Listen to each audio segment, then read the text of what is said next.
Buenas tardes, muchachos. Vamos a hacer ya en la segunda cápsula, esta vez dirigida a poder delimitar y poder conversar acerca de lo que son las características del derecho penal. Hubieron algunas consultas en el foro y los correos electrónicos también acerca de algunas de estas características, por eso es que me parece importante que las tratemos de manera inmediata. Una de las primeras características del derecho penal es su vinculación con el principio de legalidad. Esto de alguna manera ya lo habíamos adelantado a propósito del concepto, y es que la única fuente creadora del derecho penal es la ley. Esto tiene un sentido y digamos tiene también varios fundamentos, dicho de otro modo.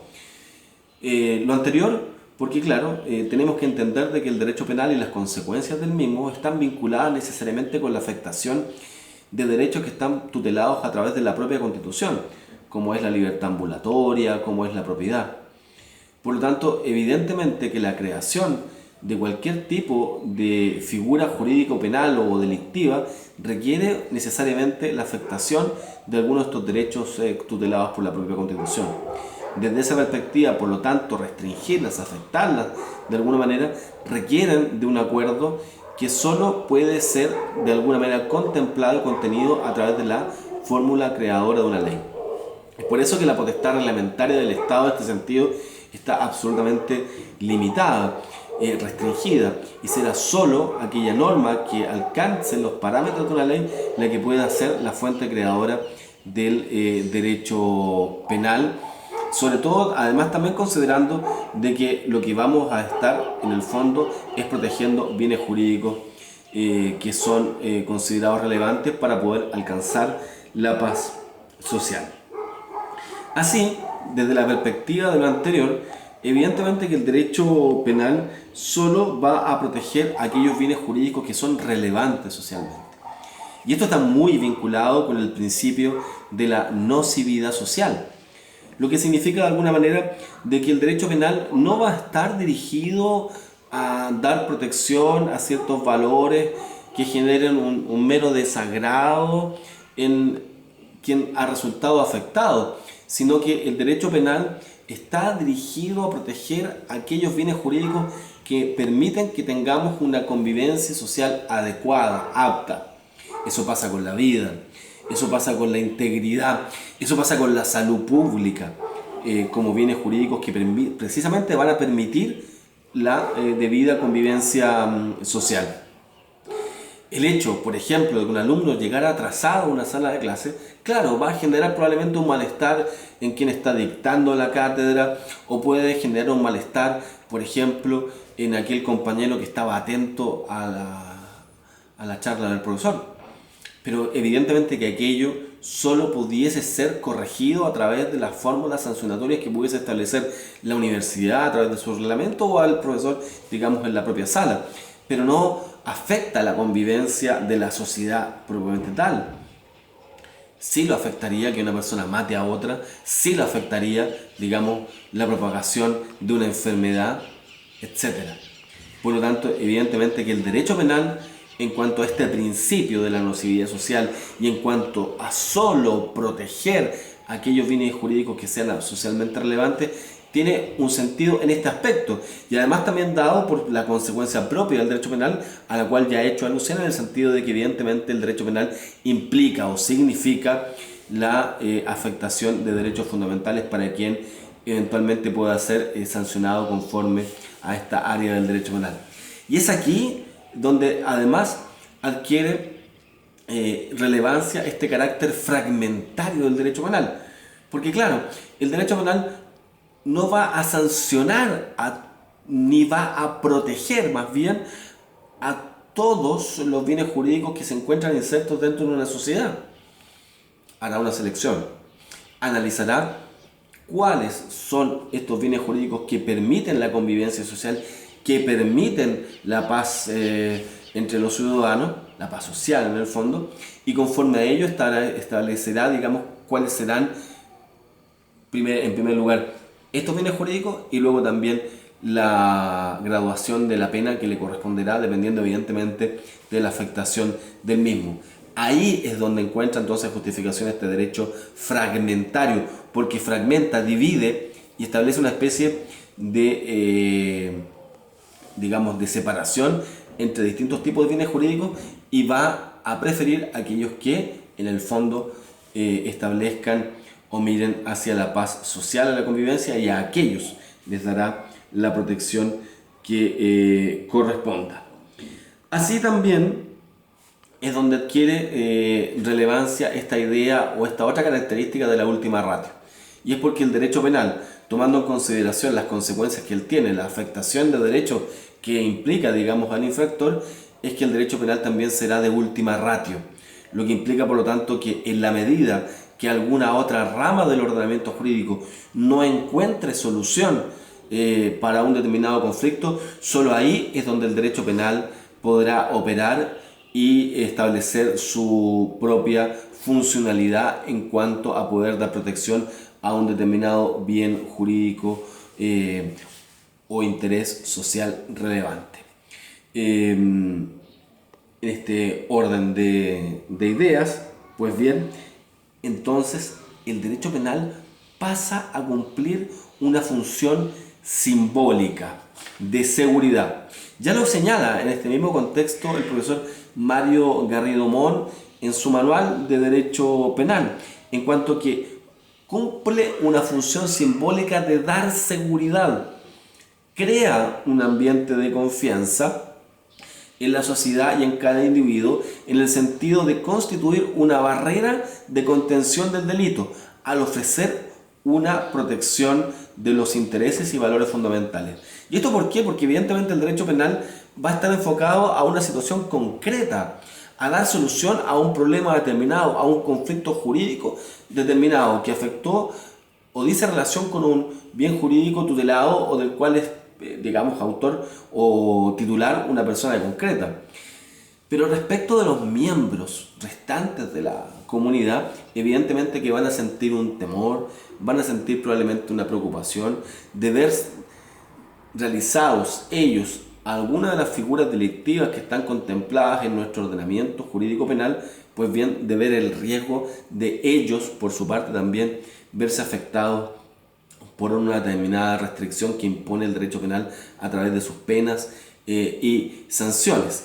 En ese contexto, por lo tanto, el derecho penal no busca generar una sensación de seguridad, sino que lo que busca es dar solución a un conflicto jurídico penal determinado.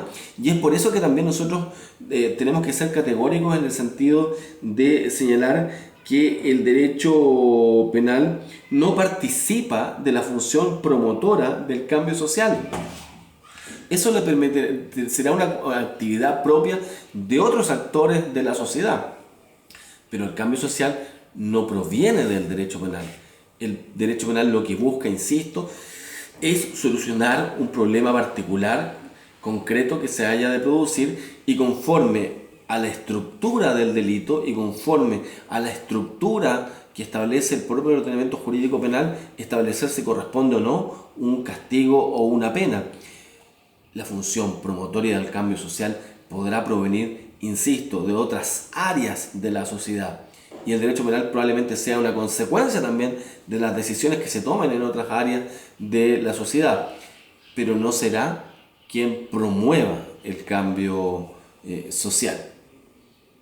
En otros aspectos que son relevantes también en cuanto a características del derecho penal, es señalar que este es un derecho penal de actos y no de personas, ¿ya?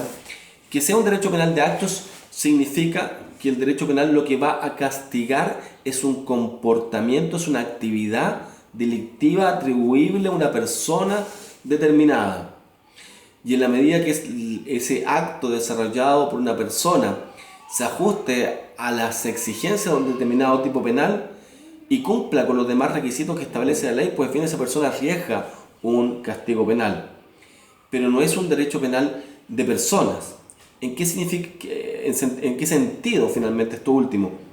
En el sentido de que nosotros no vamos a castigar a una persona por el hecho de ser conocedora o digamos que en el ambiente se sepa que es un delincuente. No, nosotros lo podemos castigar porque el determinado día, determinada hora, en determinado lugar, cometió un determinado acto delictivo, pero no por el mero hecho de saber que en el fondo él es un delincuente. Existió un delito antiguamente, el delito de vagancia, y donde a lo mejor a una persona se le castigaba por el hecho de reunir las características propias de la vagancia. Aquella figura hoy día ya no existe y hoy día solo podemos ser castigados por los actos que hemos reunido. ¿Qué es lo que pasa? Hay algunas figuras que son excepcionales en este contexto. Excepcional esta idea de que el derecho penal sea de actos, como ocurre con la reincidencia. Pero la reincidencia solo opera en la medida que se haya podido establecer que aquella haya cometido un delito. Y solo cuando se haya determinado su participación en un acto delictivo, conforme a la reincidencia, aquella penalidad podrá aumentar. Podrá también tener relevancia, digamos, esta reincidencia o, por ejemplo, la irreprochable conducta anterior en ámbitos más bien de carácter procesales. A propósito de la discusión de una prisión preventiva, en donde una persona que no tiene condena en naturaleza de reincidencia o que por su parte tiene irreprochable conducta anterior, quizás sea más propensa o no, digamos, a la posibilidad que se pueda decretar en su contra una prisión preventiva. Pero eso dentro del ámbito no penal, sino más bien de naturaleza procesal penal. Por lo tanto, digamos, el derecho penal, insisto, es un derecho penal de actos. A nosotros nos van a castigar en la medida que nosotros desarrollemos una actividad que genere un cambio en el mundo exterior y aquella esté dentro de alguna de las descripciones que hace nuestro ordenamiento jurídico penal para efectos de ser sancionada como tal. Otra característica del derecho penal es que el derecho penal es, en principio, susceptible de ser solo atribuible a personas naturales.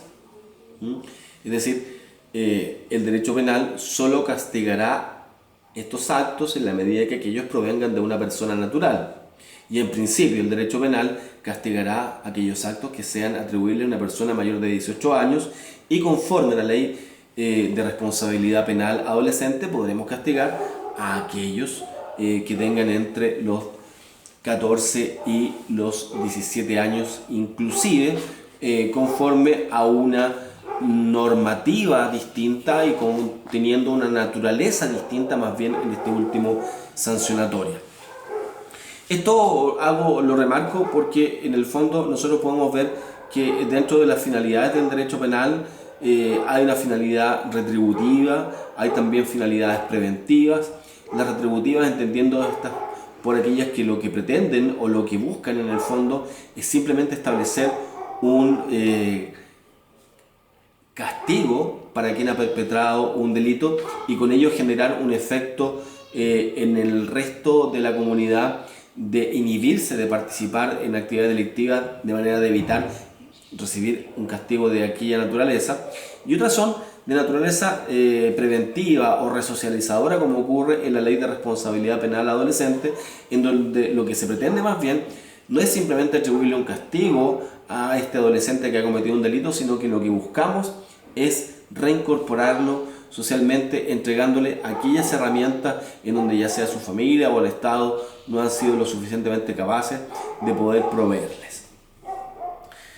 En ese contexto, digamos, encontramos también que aquellas actividades propias de un animal, por ejemplo, un animal feroz que ataca a una persona, pues viene a que no es susceptible de ser perseguido penalmente ese animal, pero sí a que el dueño de ese animal feroz, en la medida que éste, en el fondo, no haya cumplido con todas aquellas normas de seguridad para evitar precisamente un ataque de este que pudiésemos considerar un animal feroz.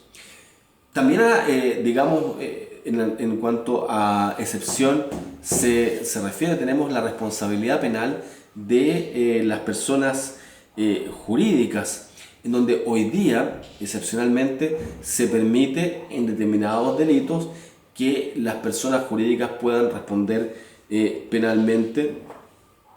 Y desde esa perspectiva establecer una especie de castigo para las mismas.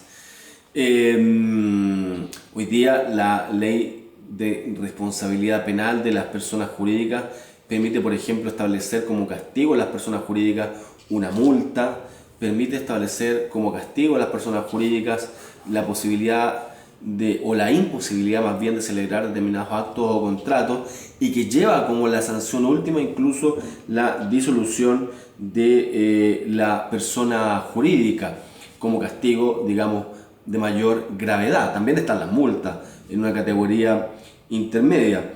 Esto está contemplado en la ley 20.393, pero que fue modificada recientemente por la ley 21.121, en donde, digamos, dentro del catálogo de delitos que son susceptibles y que permiten un castigo a la persona jurídica, vamos a encontrar los delitos de cohecho, los delitos de soborno, los delitos de administración desleal, delitos de terrorismo, financiamiento más bien del terrorismo, la receptación, y a los cuales se ha agregado figuras como la negociación incompatible, la corrupción entre privados, la apropiación indebida, la administración desleal.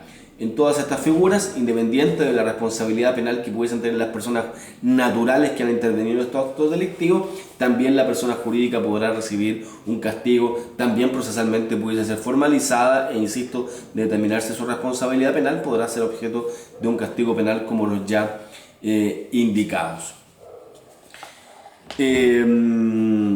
Así, vale la pena también en este punto indicar, a propósito, insisto, de que este es un derecho que en principio permite atribuir responsabilidad a las personas naturales, excepcionalmente a las personas jurídicas, debemos también indicar, por lo tanto, que es un derecho personalísimo.